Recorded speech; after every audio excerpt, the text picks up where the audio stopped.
Jake is going to be demonstrating for us a barbell rack pull. Now the setup is really important. You ideally want to start with the bar slightly below the knee. We don't want it down mid-shin, we don't want it above the knee, just below the knee is going to be perfect because you will bend your knees a little bit in this position. This is a great exercise to actually train the lockout portion of the deadlift.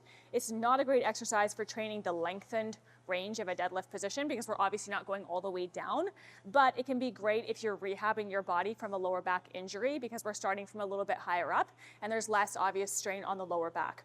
So what we're going to do here is set up this platform or set up whatever squat rack you have so it's slightly below the knee. He's going to stand really close to the bar.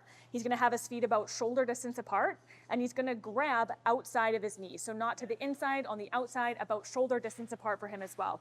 The setup is really key here. He wants to start by retracting and depressing the scapula, getting his upper back into a strong position to pull. He's actually thinking about squeezing and pulling his lats down as well. By retracting and depressing your scapula, you'll start to feel your lats. That will help the upper back be nice and strong. Now, he wants to make sure he's not rounding through the lower back or rounding through the upper back. So a little bit of spinal extension here is actually great. So he's lifting his tailbone up a little bit. At the same time, he's pushing his glutes back behind him. Now, all he's going to do from this position is stand up to the top position of a deadlift, okay? Slowly lowering back down, pushing his glutes, getting a stretch on the glutes and hamstrings, pausing there, and then coming back up.